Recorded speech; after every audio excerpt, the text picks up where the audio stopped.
Welcome. And let's open with a brief word of prayer.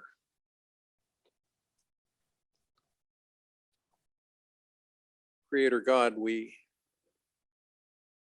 see you, we hear you wherever we look and listen. We thank you that you are always present for us. We ask your presence here again, that your spirit would guide me as I speak and all of us as we discuss ways of seeing you more clearly. We ask this in our Savior's name. Amen. Let me just ask today's quiz, does anybody recognize the painter? Close. Right church, wrong pew. Would have worked with de Kooning. This is Clifford Still, one of the New York school. This was painted probably in the late 1950s or 1960s, and I had been looking at Still for years, and this motif with the slash down the middle is one that he uses a lot. But when I saw this about 3 years ago hanging in Denver, the first thing that came to my mind was God has just said, let there be light. Proving again, if we needed proof, that God will show up wherever we look for them. What do you know? Thank you, Allison. I was hoping somebody would remember it. What do you know? How do you know? How can you be sure? It seems to me that these are the three questions that Taylor is musing about in this chapter. And I think her answers are probably not as much as you think you do, and not as sure as you would like to be. She begins by talking about the question, why should we be studying science?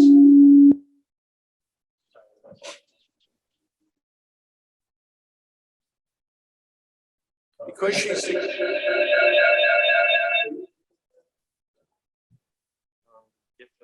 Am I not?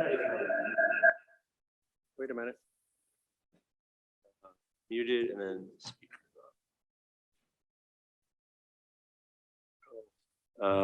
Yeah, that's pretty good. Okay.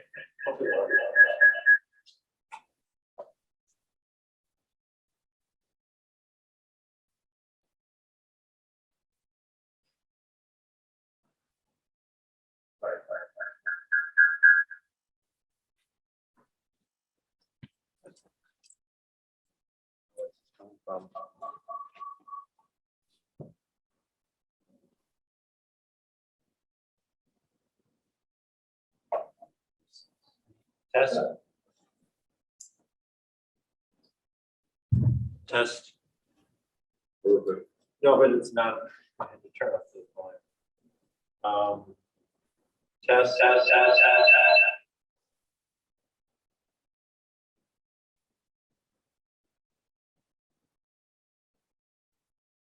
If we turn off the speaker, does that mean that the people on Zoom can't hear me?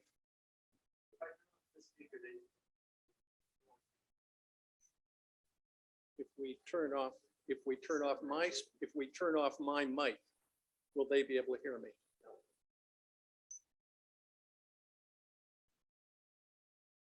Oh, that feeding back from the Zoom.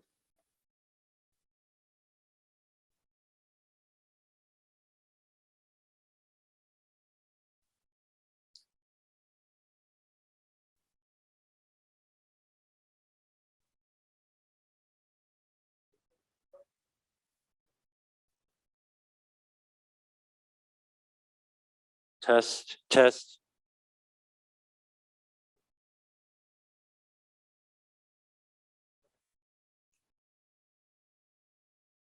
Can I get this out of the way? Why should we study science, she asks, since it doesn't seem to provide immediate help in the sort of day-to-day problems that we run into. All it can tell me, she says, is how the world works.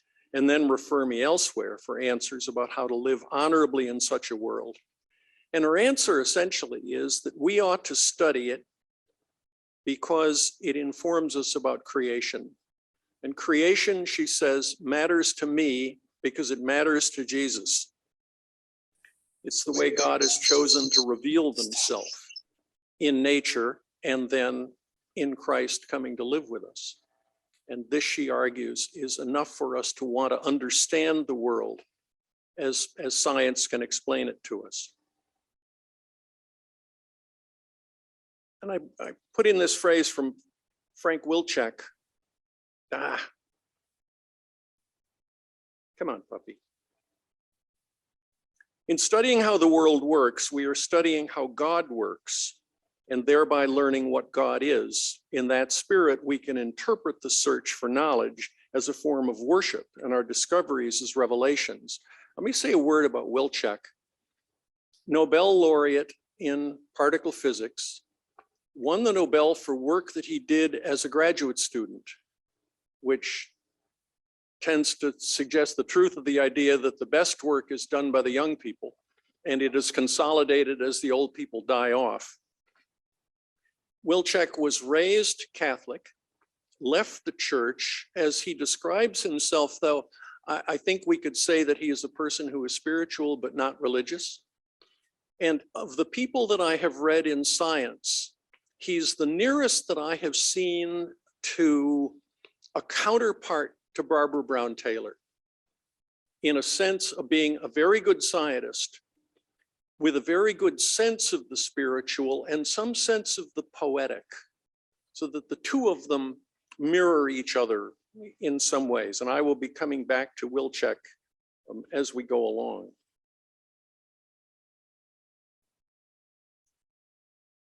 As she says, and she's talked about this at a number of points in the book, about the fact that science and religion have different ways of knowing things. Both of them depend on reason and experience, but science, she suggests, depends more on observation. It's a situation in which knowledge is looked for and tends to be visible, as opposed to religion, faith, which depends on revelation, in which knowledge is given and is often invisible. And I've quoted a little passage from the Nicene Creed, which says, God created heaven and earth, all that is seen and unseen. And I love this because they are trying to make absolutely sure that you understand. God created heaven and earth, all of it, the seen parts and the unseen parts. And what strikes me is in that phrase, seen and unseen. Science sees the seen and faith sees the unseen. Now, she says that the common understanding of the difference between the two is that science is characterized by objectivity and predictability and fact, whereas religion is characterized by subjectivity, unpredictability, and belief. But she says, if you look particularly at some of the things that we talked about last week in quantum physics, the uncertainty principle and such like, the argument that science is predictable is harder to accept, that there is a little bit more softness there than we have all been led to expect. And that science, unpredictable may not be the right word, but probabilistic is the right word. Physics deals a great deal with probabilities. Now, both of them, she argues,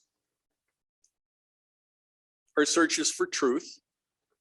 Both are vulnerable to error, and both experience awe. And she argues that science seems to her to be more open to change than religion.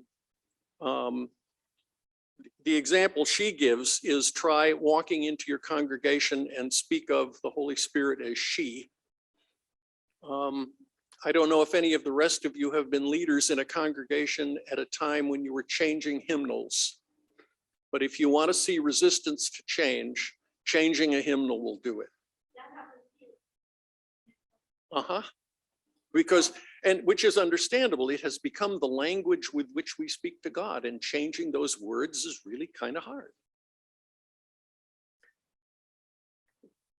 Now she goes on to say, because science works with observable data and only believes things that can be repeated, it does not have the luxury of dogma. This is one of those statements that she makes occasionally about science that I stopped and looked at and said, really? Are you sure? And I found this quote from Frank Wilczek.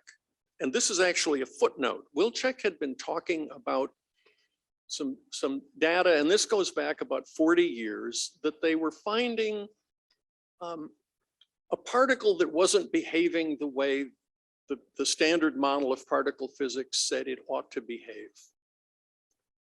And he talks about the degree to which the standard model is rigid, that it's very inconsistent and very difficult to change. And that the data that they were seeing, if it called into question the standard model, would call into question the sacred principles of relativity and quantum mechanics and locality. And then he puts in this footnote. Of course, no scientific principles are sacred in a theological dogmatic sense. But if relativity, quantum mechanics, or locality is wrong, we've got a lot of unlearning to do, because those principles work well and explain a lot. And as I thought about this, it seemed to me that Thomas Kuhn, who invented the phrase or coined the phrase quantum shift, talks about science as moving in a sort of stair-step fashion, where you think you know what you know, and then you discover you don't know it, and you have to go through a rethinking. So you have an Aristotelian cosmos, and then Copernicus and Galileo say no. And so you've got a Copernican cosmos, and Newton says, wait a minute, and you have to recalibrate, and you go along for a while with a fixed universe, and Hubble says, wait a minute, it's getting larger. And it strikes me that Taylor is fascinated by the upticks. She's fascinated by the times when science is rethinking.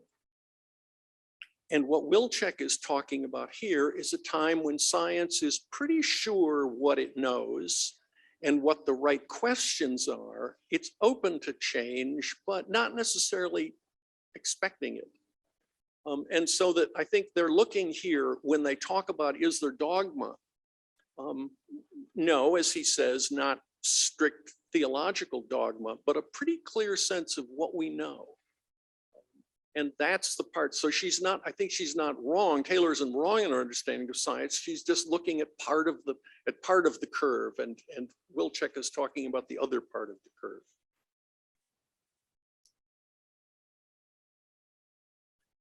Now she goes on in having talked about the way that the two of them know things. She goes on to speak about the distinction between belief and faith among theologians. Belief as intellectual assent, and faith, in her words, as unreserved opening of the mind to the truth. And she suggests that kind of openness is necessary in both science and religion. On the scientific side, she talks about the presumed existence of dark matter and dark energy as things which ought to be there in order to explain things that we observe.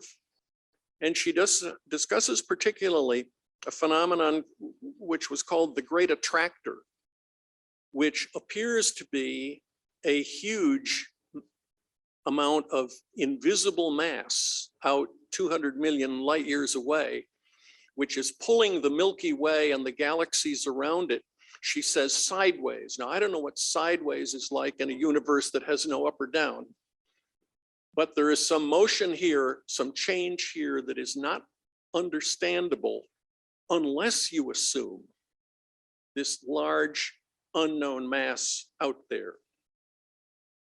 But I was thinking about her then, so she says that, oh, I've left a line out here.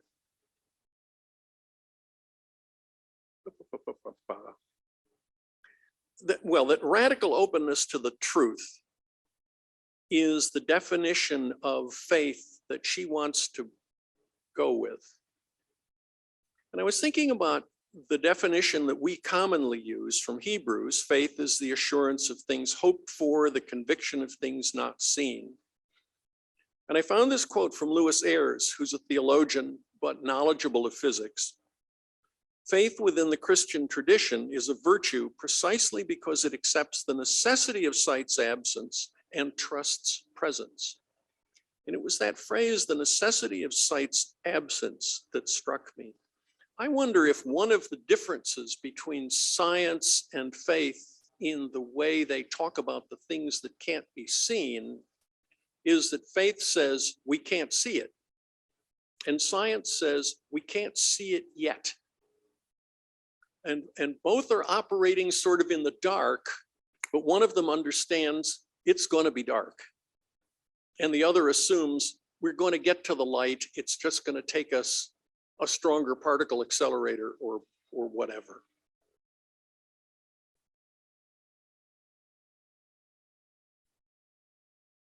Now, of the Great Attractor, she says that human beings can even conceive of such things as phenomenal, although perhaps no more phenomenal than our ability to conceive of God. And the question she poses, lost my notes.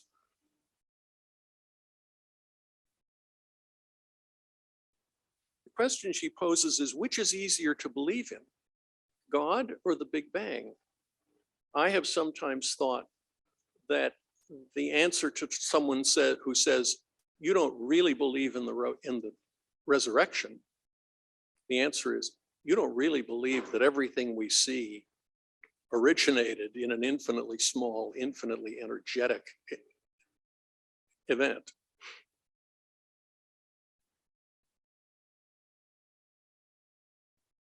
So she says, through the incarnation, because it was created and because we were placed here, we've been able to see our place in the cosmos, and through us, the cosmos knows itself. The fact that we are able to know anything at all is an underrated miracle. And she cites Einstein, of course, one of whose comments was, the miracle of creation is that of the universe is that we can understand it at all. And I think it was Thomas Kuhn, but I'm not sure, who asked the question, what must the universe be like in order that we could understand it? As she comes back, come on, sweetie.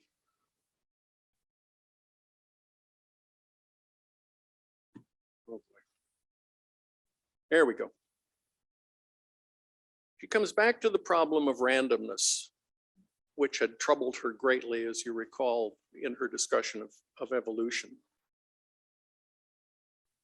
And I skipped.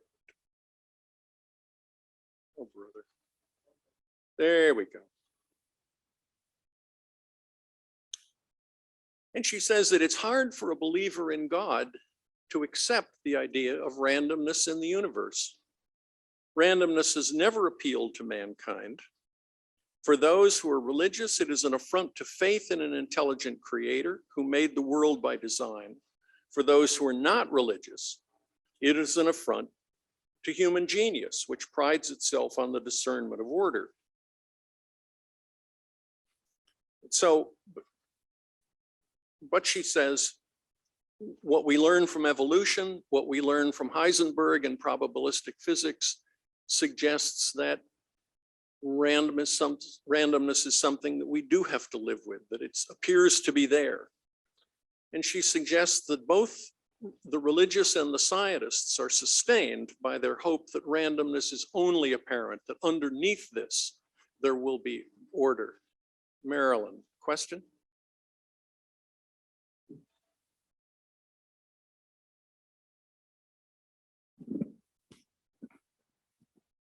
Well, I just think that what we could perceive as randomness is a word meaning that humans just don't understand it. you know, it's the same with that chaos theory we were talking about last week, right? Oh, and the other comment I wanted to say is, why are we all obsessed with this whole idea that Christianity stands for faith, like she's talking about? These are concepts in all religions, in Buddhism, Judaism, Muslim. This is like a white supremacy Christianity superiority. And Taylor would agree with you wholeheartedly.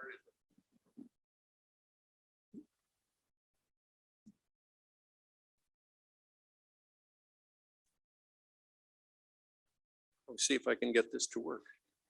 Bingo. She goes on to talk about Edward Lorenz, a meteorologist who, this goes back 50 years or so, had developed a computer routine to predict weather patterns using 12 formulae for relating things like atmospheric pressure and temperature. I'm not sure what the 12 were. And at one point in his work, it was pretty slow. She speaks of his computer as moving at the rate of a riding lawnmower. And at one point, he wanted to rerun a piece of his experiment, and rather than starting at the beginning, he took the starting data and plugged them into the middle of the routine, and went out for coffee and came back and discovered that the routine had given him results completely unlike anything he had expected. And what he discovered was that in transferring the data, the starting conditions, he had rounded up a number that went to the 6th digit, had rounded it up to 3. And that change was enough to completely change the output of the system, which is sort of reminiscent of Martin Rees's idea that there were the six numbers governing the universe, any one of which could be changed only slightly and you would get a different result. And what this gave rise to was chaos theory. And I think have all been familiar with the notion of the butterfly effect, the idea that a butterfly flapping its wings in Argentina could change the weather in Texas. What I hadn't realized was that the butterfly effect it's a real term with an official definition. The sensitive dependence on initial conditions in which a small change in one state of a deterministic nonlinear system can result in large differences in a later state. Now, what that says is that, strictly speaking, this is a very limited phenomenon. A deterministic system is one in which if you put in the same outputs, the same inputs, you always get the same outputs. It's not a chaotic system. And a nonlinear system is one in which you can put in a small input and get a big output.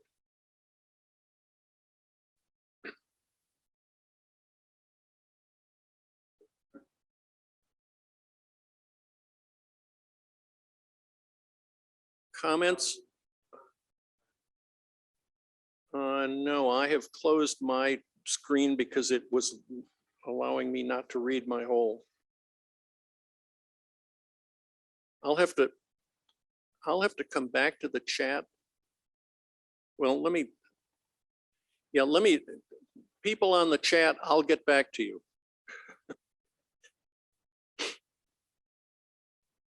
Now, so technically, this idea of chaos applies only to a limited sort of systems, but of course, the term has been popularized to refer to lots of situations. And I want to go back to the question that Marilyn asked last week about a relationship between chaos and evolution. It strikes me that, strictly speaking, evolution with its element of randomness is not strictly a chaotic system.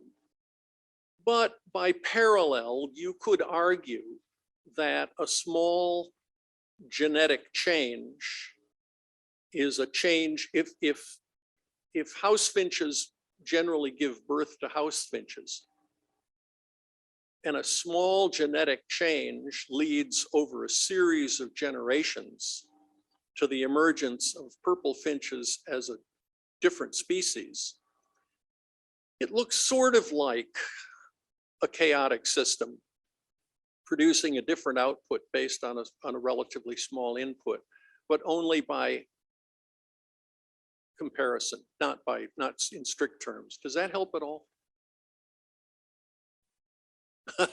No. Do you want to refine the question, Marilyn?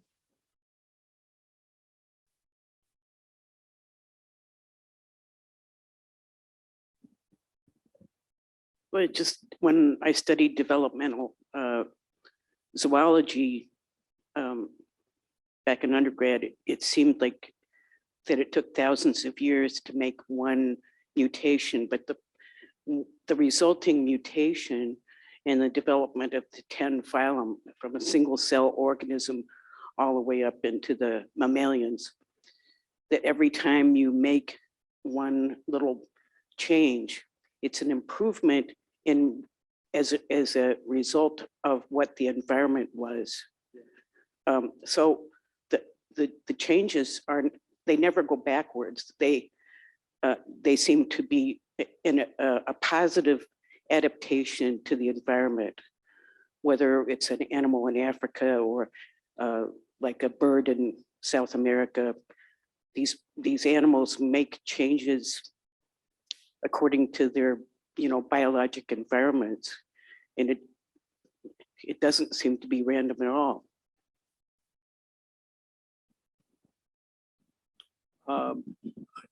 I believe it is the case that the initial mutation that leads to the change is, so far as we can tell, random. That is to say, whatever the gene or combination of genes is that in a house finch leads one of its offspring to have more red in its coloration is essentially an accidental event. As it happens, for some reason, that redder finch is more successful in the environment in which it lives. So from that standpoint, it's not random. But the initial genetic change is random. I believe that's the case.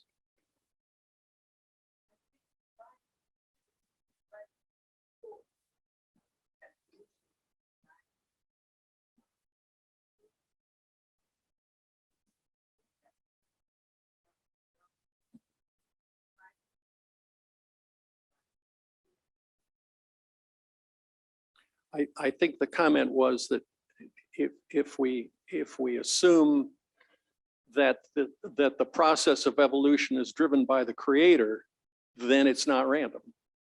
Yes?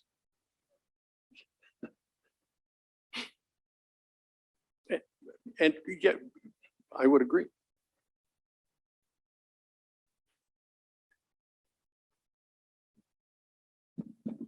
Now, what's important to Taylor here is that although a system may be chaotic, the chaos doesn't run away, that there appear to be limits, one of which is referred to the idea as a strange attractor. And again, strange attractor has a technical definition. It's a mathematical state toward which a system tends. But this idea that a hurricane, for instance, doesn't get more and more and more and more powerful, that there's an upper limit, is important to her. Because she takes chaos as a metaphor for our existence. Life is not predictable, she says. However strong the illusion of order may be, there's an essential messiness to life that cannot be controlled. Lucy talked last week about how one's well-planned out day is interrupted by a dog with an earache or a child in tears. In a larger picture, obviously, we've been dealing with a pandemic which we didn't expect and couldn't control for the last couple of years. But she says what the strange attractor tells us is that no matter how random things may seem, how crazy or out of control, there is a hidden symmetry in them, like a face peering from behind the clouds. She says you can make of this what you will. You can call it physics, you can call it God. The apparent truth is that we belong to a web of creation in which nothing, absolutely nothing, is inconsequential. So that anything we do has consequences. And one of the examples she uses is the idea that if you pick up a stranger's crying baby and comfort it, it may turn out to be a scientist rather than a thief.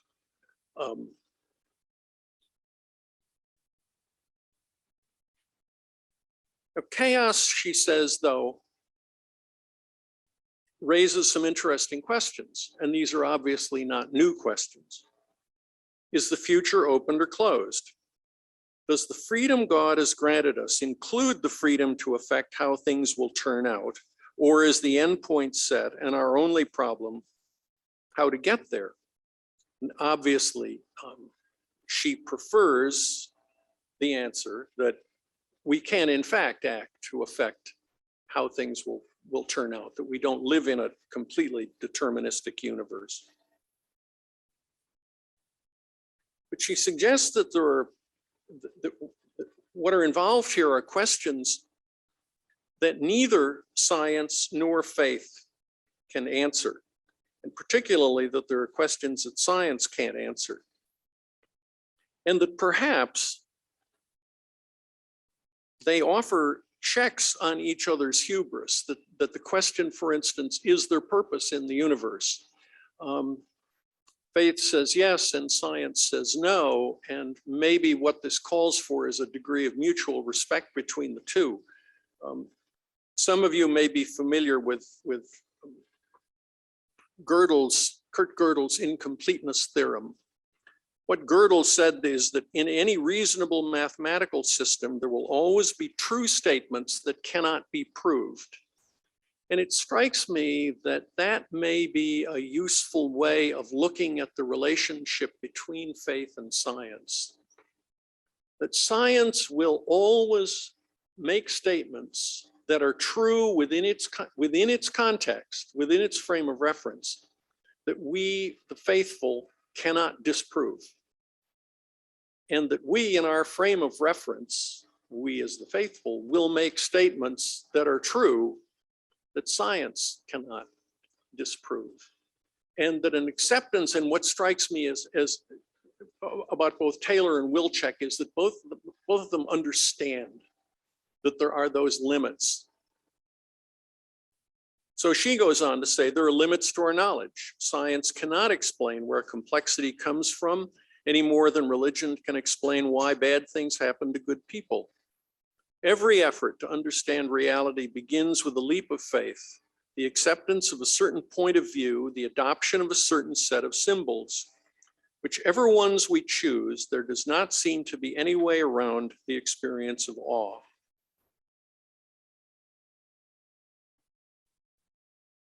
And that is her closing thought. And I want to add just one more thought. We've been talking a little bit as we went along about poetry, and we've been talking about predictability and spontaneity. And I want to bring in a quote from W.H. Auden. This is in his Christmas oratorio. And he gives these words to Simeon as Simeon is presented with the infant Christ in the temple. By him is illuminated the time in which we execute those choices through which our freedom is realized or prevented. And this is the part that I love. For the course of history is predictable in the degree to which all men love themselves, and spontaneous in the degree to which each man loves God and through him his neighbor. I think Taylor would accept that. So here's the final exam. What do you know? What do you know that you didn't know a month ago? What have you seen that you hadn't seen before? Thoughts?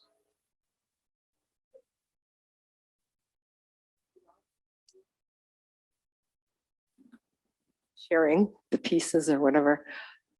What keeps running through my mind is wholeness. So like not the part, but wholeness, and we don't know the wholeness yet. And I'm reminded of Parker Palmer was here probably about 20 years ago. And he did this on a blackboard or whatever. He would have like a box, but the top was always open because there's always more to learn, right? And so we as people observing from, I hate to use the word smallness, but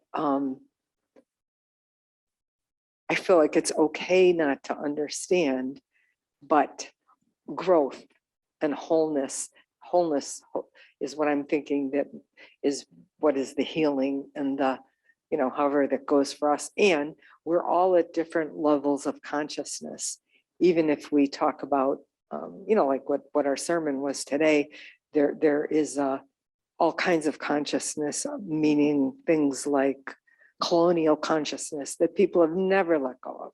Then there's other people that are beginning to see it differently. And that's just an example, I think, of our path to whatever wholeness. Mhm. I'm not sure I could lay hands on it, but there are a couple points at which Taylor talks about the notion that all of this is one thing, that the luminous web ties us all together. And so on the one hand, there is this wholeness. On the other hand, no one of us can know all of the wholeness, which calls for humility and faith, I guess. Anything else? What have you seen?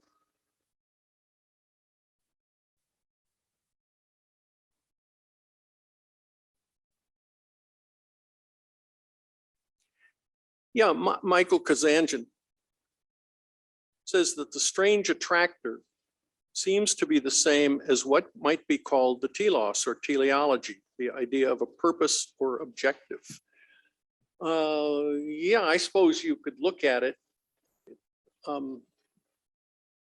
Depending on how much you believe the system is driven by the creator, in which case speaking of a teleos is appropriate, and the degree to which you think it isn't, in which case purpose seems to be not part of the equation.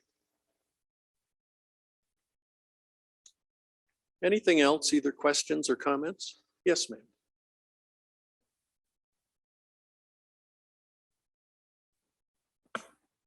Can you hear me? Oh, yesterday in the Chicago Tribune on the front page,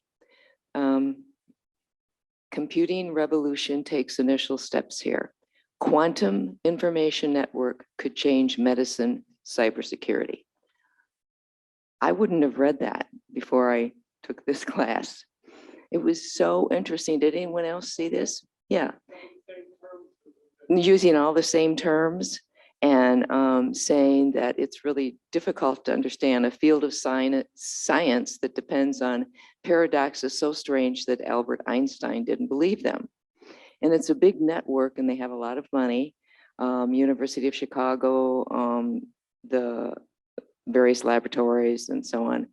And what they are studying is quantum bits or qubits. They're looking at quantum mechanics, the word entanglement, all that. And it is to make major improvements in medicine and other areas. And they're saying, just as early work on conventional computers eventually led to cell phones, it's hard to predict where quantum research will lead. Okay. But it's very exciting. This is so, he said it's an exciting time. So a lot of the things that we learned and I learned is right in this article. I've got copies for a few people. Good. Yeah.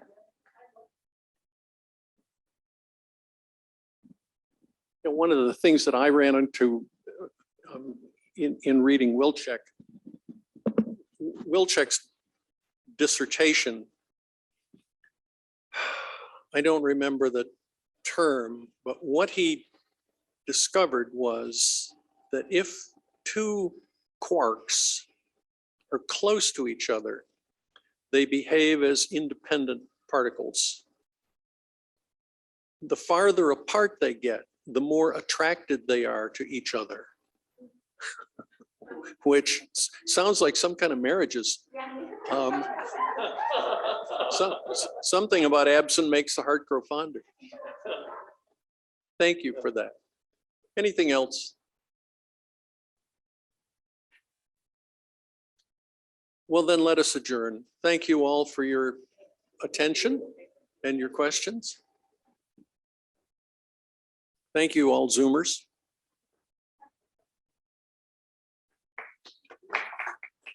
Thank you. And I will pass that on to Lucy.